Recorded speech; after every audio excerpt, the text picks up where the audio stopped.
এটি কোনো সাধারণ হত্যাকাণ্ড নয়।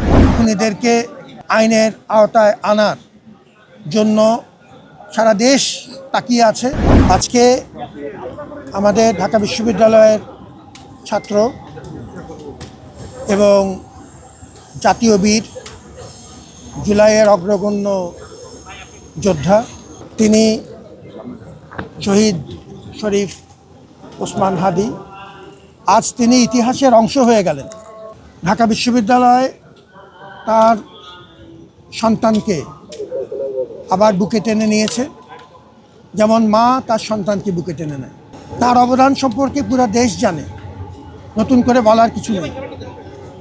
আজকে লক্ষ মানুষের সমাগম তার জানাজায় আমাদের সংসদ প্রাঙ্গণে আপনারা সবাই দেখেছেন।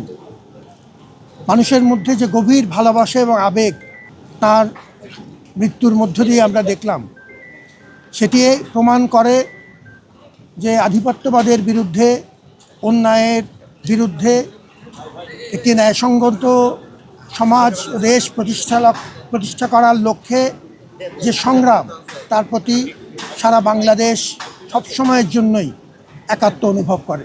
শহীদ হাদি এখন শুধু একজন ব্যক্তি নন, তিনি ইতিহাস এবং বাংলাদেশের ঐতিহ্যের গুরুত্বপূর্ণ অংশ।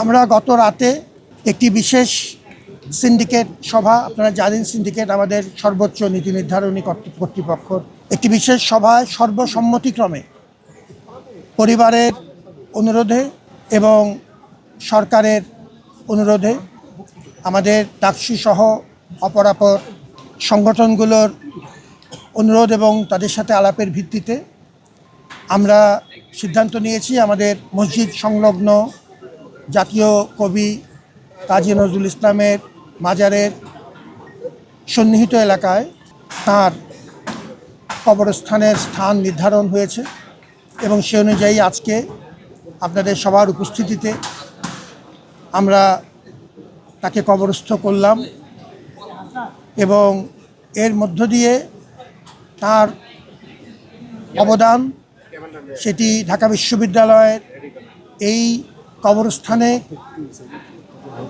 সমাধিতে খুব অল্প সংখ্যক সৌভাগ্যবান মানুষের স্থান হয়। আপনারা সেটি জানেন। শেষবার 2012 সালে এরকম একটি সিদ্ধান্ত নেওয়া হয়েছিল আমাদের একজন শ্রদ্ধেয় সহকর্মীর জন্য। এর আগে 1981 সালে এরকম সিদ্ধান্ত হয়েছিল।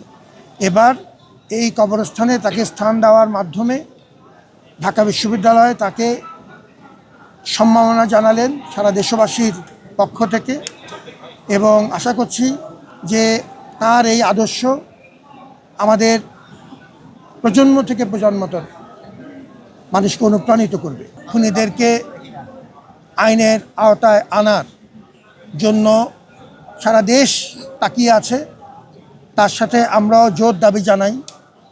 সরকারি উদ্যোগ চলছে, কিছু আমরা ইতিমধ্যেই দেখেছি এই সংক্রান্ত ব্যাপারে কিছু গ্রেফতারের বিষয় আছে, কিন্তু আমরা চাই এটির একটি চূড়ান্ত সমাধান এবং আইনি প্রক্রিয়ার মাধ্যমে এই নির্মম হত্যাকাণ্ড, যেটি বললাম যে এটি কোনো সাধারণ হত্যাকাণ্ড নয়, একটি আদর্শকে থামিয়ে দেওয়ার যে অপচেষ্টা, সেটি এই হত্যাকাণ্ডের পূর্ণাঙ্গ বিচারের মাধ্যমে আমাদের এই ন্যায় বিচার প্রতিষ্ঠা করতে হবে।